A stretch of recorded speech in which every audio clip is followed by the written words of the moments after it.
The biggest X factor right now in the quarterback class for the 2024 NFL draft is Penn State's Drew Allar. He's been rising up my quarterback rankings for the past couple weeks now. We'll get into the tape against Wisconsin before he got injured. That coming up next. You are now locked into the Scouting Room, the home of authentic, fun, and unfiltered NFL and college football content.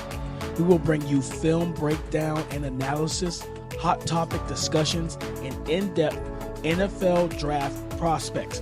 The best place for it all. So sit down, have a drink, and let's talk football in the Scouting Room.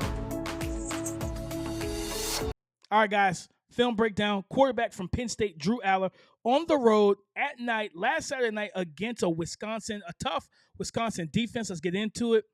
So you're going to have the two outside receivers motioned out. Then you're going to get him a short motion here. You're going to run a dig from that outside receiver that went into motion, a quick hitch / curl from the slot receiver, and then the tight end who's going to be number 3 inside. He's going to run just a takeoff, just a vertical up the seam.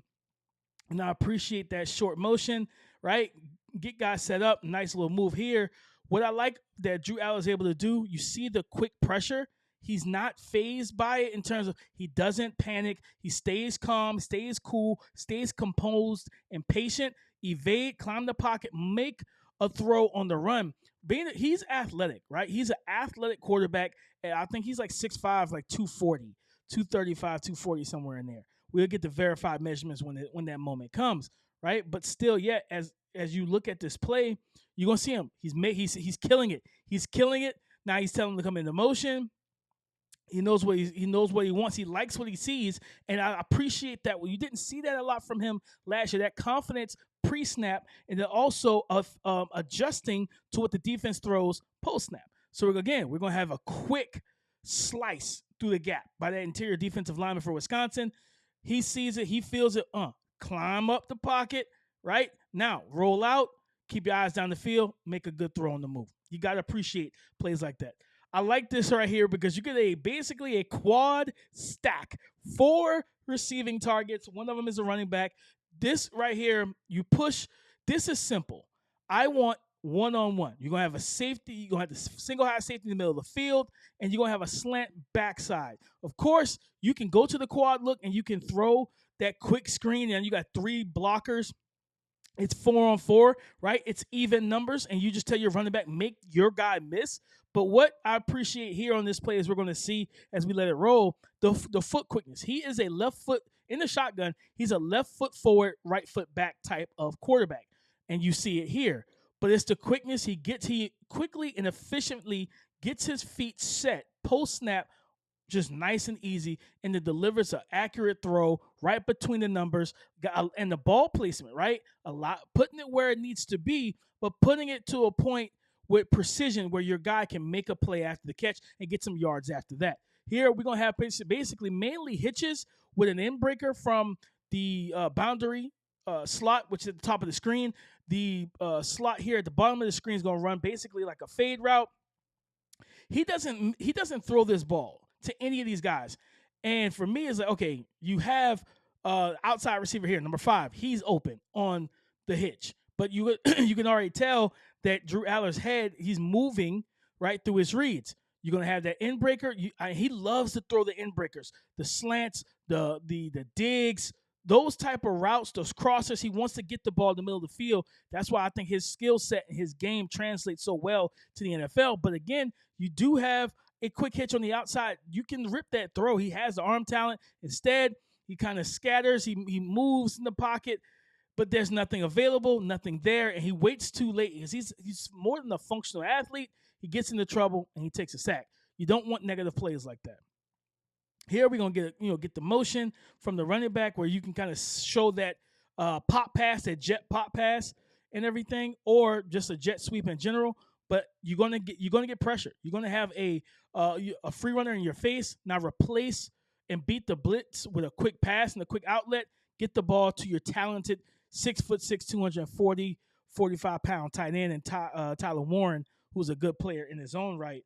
But yes, when you watch Drew Allar, this play, I'm not gonna lie to you guys, this play frustrated me so much, man, because he did everything he was supposed to do on this play, right? Get through his reads, you see him go through his reads, find the open man, deliver an on-target pass, and it is a drop. Those are the plays that you just say, man, we got to have that. Like, you can't drop this pass. Watch him get through his reads, guys. Watch him get through his reads. You got, again, still a developing player, but what I've seen on tape from this year compared to last, he is so calm, cool, and collected. He's poised, but trusting the protection, right? He sees that we know that the protection is good, right? The protection is good, but still yet not bailing a clean pocket and delivering for a guy with a big arm. I always say this: big arm quarterbacks typically struggle when it pertains to throwing with touch. Whether it's Jalen Milroe at times, you've seen it with Anthony Richardson in the league, Malik Willis in the league, Michael Vick. We see a lot of guys, they like come into the league with these high octane arms and not know how to throw layered passes. But Drew Allar he's really good at that. He throws with really good layered and touch. He just throws a very catchable ball for a guy with a big arm like he has. Here we're going to get a double move, a stutter and go to the outside receiver at the bottom of the screen. Slot is on the takeoff up the seams. You're going to get a kind of a button hook inside curl from the inline tight end. And you're going to have an outside curl, sit, hitch. And he's going to be able to get to that throw. And they saw a decent amount of man-to-man and single high. And what I really like here, not just this play, but in this game as we're going to go through these clips, is the fact that when you see the ball snaps, where is his head? He is looking at that upfield safety, up the hash, that single high. He's holding him with his eyes, right? As you see the guy retreats and bails to the middle of the field. Now, I want to open it up to a throw to where I want to go with the ball, basically, right? You remember growing up in school, guys, for those who recall it around my age range. I'm not going to age myself, but you recall, right? When you're out there with your friends, your boy has beef with somebody from school, and you say, hey, man, we're just going to run the fade. We're going to fight it out. We're going to knuckle it up. And you're telling his boys, hey, we're not jumping, all right? It's going to be a one-on-one. This is what quarterbacks have to do. Eye manipulation. Don't allow the safety and corner to jump your wide receiver and let them get that one-on-one fade going. If your guy wins, man. You got to give him his credit when he does so. You're going to have takeoff on the outside. You got the running back, Nick Singleton, who does a lot of stuff as a receiver. I love the concepts and what they are doing at Penn State simply because it opens things up and it gives him opportunities at for other plays. So you think about what you can run here is that motion and just pop pass it. You have, I believe, a receiver or H-back being able to lead block. But with that end breaker to the tight end that we're going to get here, he does a good job looking guys off. And then because you see that DB, that defender, right? Watch the defender here kind of in that slot. He motions down, to reduce his space to the line of scrimmage. Since his guy went into motion, now the defender bails out. He's watching the eyes of the quarterback. Quarterback does a good job manipulating him. Then boom, free that space up. I always say this: displace to replace. You want to get, as a quarterback, use your eyes to displace a defender to then replace them with the ball and your receiver. And we're going to see that here. The guy bails out. Good job getting it to him. And then Tyler Warren's just a physical, again, 6'6", 240, 245, somewhere in there, right? I like this throw as well. Again, the concept, you're going to have a outbreaker from the slot at the bottom of the screen, a takeoff, a vertical, have the running back into the flats. You're going to have the off-ball tight end, H-back tight end, who's kind of lined up as a receiver in the slot, essentially, on a seam or a takeoff. You're going to have that inline tight end run that curl route in the middle of the field on the hash and just sit. And, again, he likes – one thing that is prevalent in the NFL, and, like, you need when you want to evaluate a quarterback that can potentially be a successful option at the next level, it's things like this. Throwing in the middle of the field, and he threw it on time. Again, he doesn't have to rocket and bullet this throw, but he does a good job getting into his drop, right? He's very, again, composed, very light-footed, what I call quiet feet in the pocket. If your feet are loud as a boombox, I'm not going to like that. as an evaluator because it tells me that you are antsy, you are in a rush, you are not calm. He's calm, night feet bouncing, boom, hitch, get the ball out. Love to see it. Things you love to see. And, a lot of times with him, again, I talked about it. He is a good athlete or a functional athlete for his size. Because even as we saw in one of the first plays, even when you get back there, he knows. Look at him. He's looking downfield, good pocket presence, dip the shoulder, evade, get free, and then just a nice little toss to the running back. Let your explosive playmakers make explosive plays after the catch, right? Your right tackle gets beat quickly. He's looking to the left, comes back, goes through a read. Full field reads, ladies and gentlemen. Full field reads, goes back left, back to the middle. He's trying to work right. But again, and just again, appreciate the pocket mobility, appreciate just the athleticism, period. Quick win, nice hand usage by the defensive end here. And then that sixth sense, he feels it, climbs, and then gets the ball out. Just nice and easy. Perfect. Love that play. Here you're going to have that same running back running a slot fade with the tight end outside, so you're going to get that rub action here, that rub route to run that defender. Boom, run that defender who's playing off in man-to-man coverage because his man-to-man across the board. And again, he throws a layered, catchable, and beautiful pass. Great play that's a running back, guys. This is a running back lined up in the slot. Running backs matter, especially when you can do things like this. Love to see a running back go out there and make one-handed grabs. I am all for it, okay? I am all the way for it. And then, again, being able to get through the high reads, and I always say this anytime I talk to quarterback prospects, every play, again, full field reads. Come on, man. What are we talking about? Full field reads, right? Every snap for a quarterback, every passing play is a multiple choice question. If the question is 2 + 2 = what? If option A, your first read is not open, then that means option A doesn't say 4, it says 5. You know that 2 + 2 isn't 5. He's not open. Let me get past that read. B is 7. That's still not 4. C is 4. Get it to C. And he does a good job doing that. I appreciate when guys go through their reads and stay composed, calm. Again, quickness.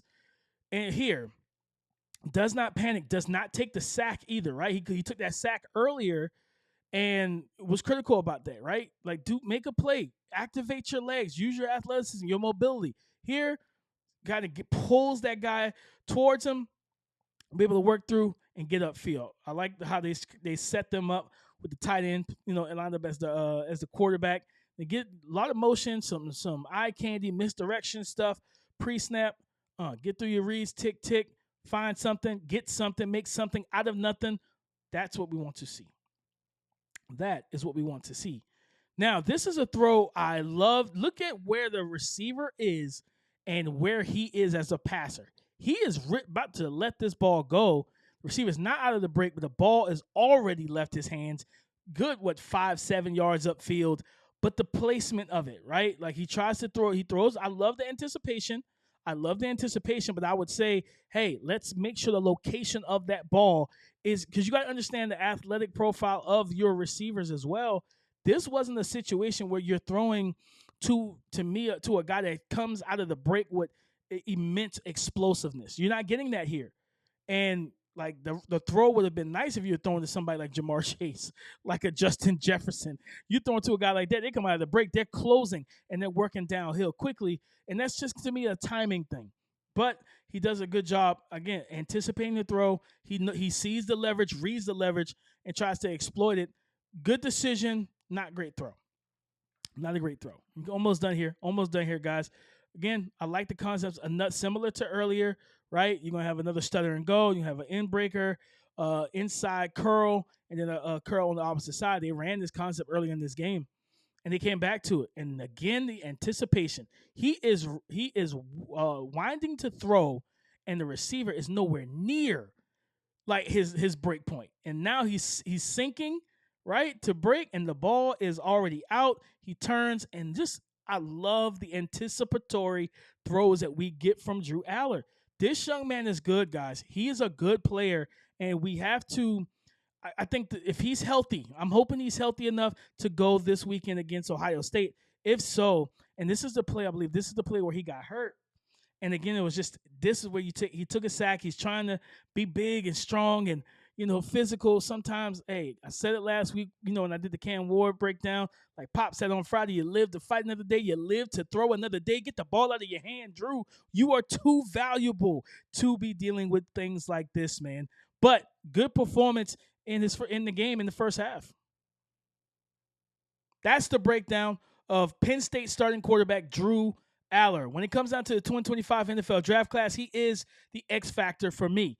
And I believe that he is going to, if he decides to declare, he has the requisite arm strength and arm talent, the functional mobility, the height and weight that teams look for and always long for at the quarterback position. He's going to check off multiple boxes for these NFL GMs and decision makers. And guys, hopefully with this film breakdown, you enjoyed it just like the previous, and that you like, comment, subscribe to the YouTube channel, and hit the bell notification so that you are notified anytime I drop fire content on this channel. And I appreciate all the support, guys. And we got more coming to you.